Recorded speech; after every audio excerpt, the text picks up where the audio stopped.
what you see, certainly in photographs, is this kind of proletarianisation of art, this art that made working class. You know, he starts off as a young man when he's playing for Darlington, and he's the photographs, but he's kind of wearing an Edwardian collar. He's got a cane, he's got a cigar, and he looks upper middle class, you know. And then there's a photo in the 1890s where he's wearing a suit, and you know, if you look at it closely, the material's a little bit rougher, and you know, he doesn't look so well groomed. And then finally, there's a photograph of him in Staveley Street in Edlington, with his two dogs either side of him, his flat cap, you know, and he looks like a northern working man, you know. And he did apply for a job in the Gold Coast Colonial Service, and we haven't got the application form, but we've got the reply that was written by the civil servants in the Gold Coast and in London. It's handled by the Colonial Office, and it said, you know, it's written in the margins. This man was formerly the 100 yards champion of Britain or England or something like that. Perhaps this is not the best qualification for a job in the Gold Coast Colonial Service, but actually he applied for a job of a teacher, I think, and he said in his last days at Cleveland College he had been teaching. And certainly he was at college until he was 22. He would have been educated enough to be a teacher.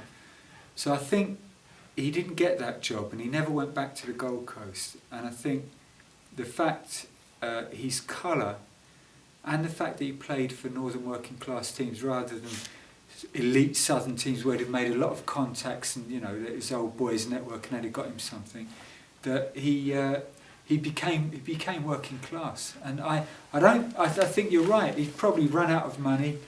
Mining, you know, if there was nothing else, you could become a miner, really, you know. So it wasn't a job, I'm sure it wasn't a job people would have chosen had they could they have done something else. But could you tell us a bit about why he would have stopped playing? Was it through injury? Was it through just age? Was his value as a kind of a sporting commodity that would draw a crowd? Has it receded to the point that he had to stop, or you know, what are the reasons whether he kind of stopped being a professional sportsman? Well, he stopped. Arthur stopped.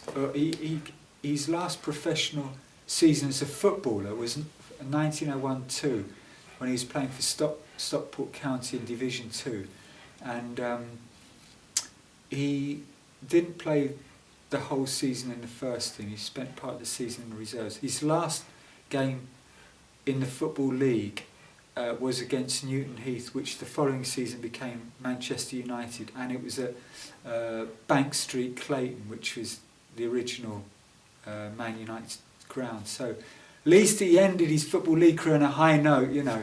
I think his status as a Victorian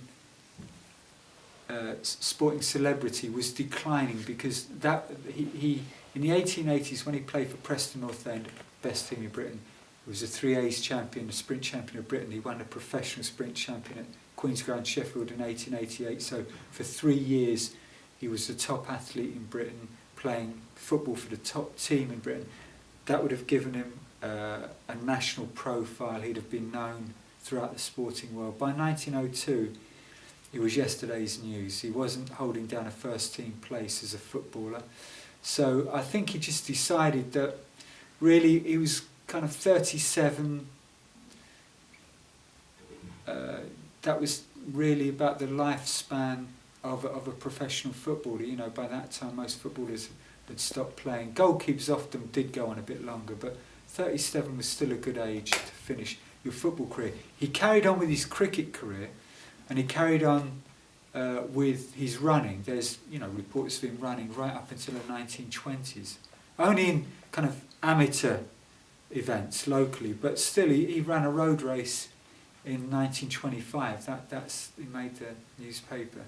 So I think he probably thought I can still earn a bit of money playing cricket. I can get a full-time job. I think he may have had a tobacconist in the 1901 census. I think he's down as having a tobacconist.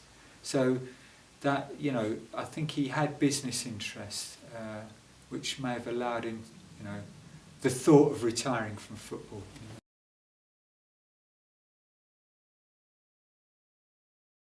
When Arthur played his last game of football in the spring of 1902, we're not sure of what happened to him between about 1902 and around 1905-06.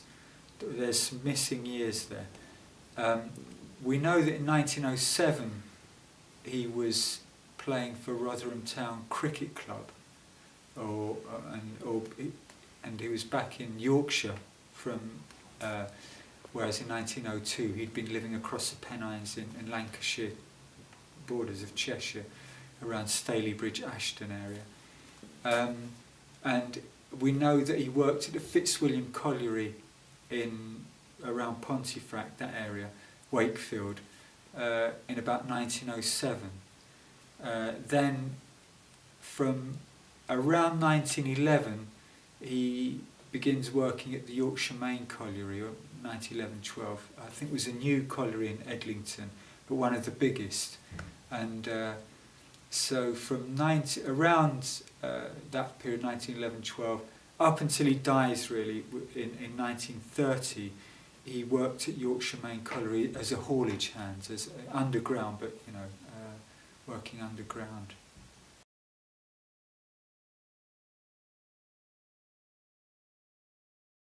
Arthur died in December 1930, and he died in the Springwell House Sanatorium, as it was called. I think it was part of the Doncaster Workhouse. It was Doncaster Workhouse Hospital, and on the death certificate it's got epithelioma and syphilis.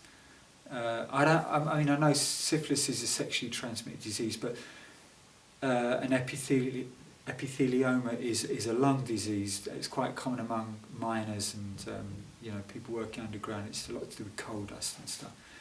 But you can see physically Arthur has got a growth on the side of his face, and his nose gets larger from his kind of early 30s onwards, and I don't know if that's to do with the syphilis, but as Arthur gets older, his nose gets bigger, you know, and his growth on his side of his face gets bigger. So there's obviously some kind of disease or illness there. We don't know. It's said in his obituary that he died after a long illness, so we don't know how long he spent in the sanatorium, but it probably the growth and the epithelioma combined kind of wore him down over time. It couldn't have, you know,